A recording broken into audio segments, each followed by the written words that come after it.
Hello friends, welcome to my channel Chinnus joke. ഇന്ന് കുറച്ച് നാട്ടുമാങ്ങ പഴുത്തത് കിട്ടിയിട്ടുണ്ട്. അത് നമുക്ക് എങ്ങനെ കേടുകൂടാതെ ഉപ്പിലിട്ട് വെക്കാമെന്നത് നോക്കാം. മാങ്ങയെല്ലാം നല്ലതുപോലെ കഴുകി തുടച്ച് വെച്ചിരിക്കുകയാണ്. ഇനി നമുക്കത് ഉപ്പിലിടാം. ഒരു പാൻ അടുപ്പത്ത് വെച്ചിട്ടുണ്ട്. അതിലേക്ക് നല്ലെണ്ണ നമുക്ക് കുറച്ച് ഒഴിച്ചു കൊടുക്കാം. കുറച്ച് മതി.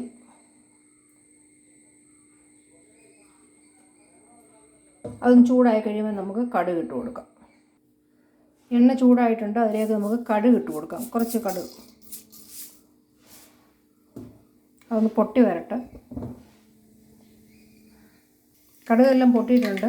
നമുക്കതിലേക്ക് കുറച്ച് കാന്താരി മുളക് പറിച്ച് വെച്ചിട്ടുണ്ട്. അതങ്ങ് ഇട്ട് കൊടുക്കാം. ഇട്ട് കൊടുക്കുമ്പോൾ സൂക്ഷിക്കണം. അപ്പം തന്നെ അടച്ചു വെച്ചില്ലെങ്കിൽ അത് പൊട്ടിത്തെറിക്കുന്നതായിരിക്കും. തീ കുറച്ചിടണം. കാന്താരി എല്ലാം പൊട്ടിയിട്ടുണ്ട്. നമുക്കതിലേക്ക് 2-3 വറ്റൽമുളക് ഇട്ട് കൊടുക്കാം. അതിൻ്റെ കൂടെ തന്നെ നമുക്ക് കുറച്ച് കൃഷി ചെയ്തിരിക്കുന്ന മുളക് പൊടിയോടെ ഇട്ട് കൊടുക്കാം.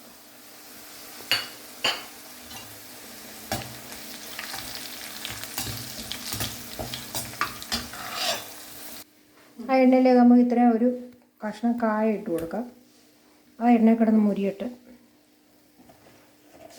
അതിൻ്റെ കൂടെ നമുക്ക് ഇത്ര ഉലുവാപ്പൊടി ഇട്ട് കൊടുക്കാം.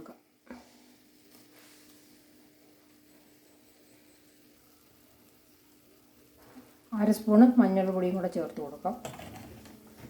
ഇതൊന്ന് മുരിഞ്ഞ് വരുമ്പോൾ ഈ കായ അതിൽ കിടന്നൊന്ന് മുരിയട്ടെ.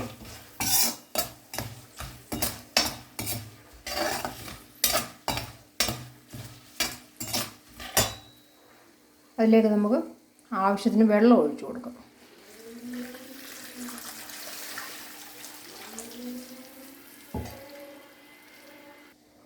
നമ്മൾ 2 കപ്പ് വെള്ളം ഒഴിച്ചിട്ടുണ്ട്. അത് മാങ്ങയ്ക്ക് അനുസരിച്ച് നമ്മൾ വെള്ളം ഒഴിച്ച് കൊടുക്കുന്നത്. ഉപ്പുമാങ്ങ ആയതുകൊണ്ട് മാങ്ങയുടെ മുകളിൽ പൊങ്ങിക്കിടക്കണം വെള്ളം.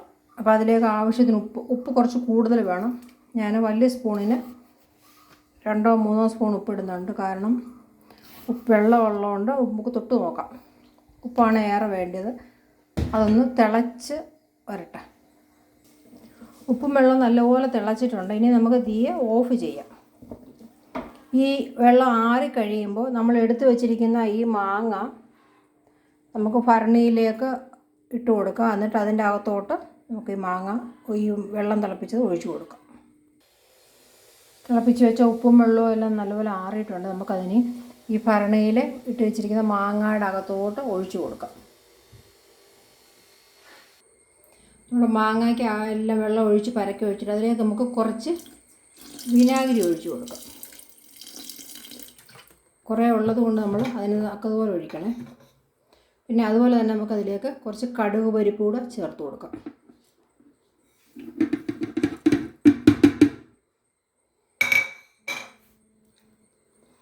ഇതെല്ലാം കൂടെ ഒന്ന് മിക്സ് ചെയ്തിട്ട് നമ്മൾ ഇങ്ങനെ വെച്ചിരുന്നാൽ 1 വർഷത്തിൽ കൂടുതൽ നമുക്കിത് കേടുകൂടാതിരിക്കും. നമ്മൾ അടപ്പ് വെച്ച് അടച്ച് സൂക്ഷിച്ച് വെച്ചിരുന്നാൽ മതി. എല്ലാവരും ട്രൈ ചെയ്യണം. എൻ്റെ ഈ ചാനൽ സബ്സ്ക്രൈബ് ചെയ്യണം, ലൈക്ക് ചെയ്യണം, ഷെയർ ചെയ്യണം. താങ്ക്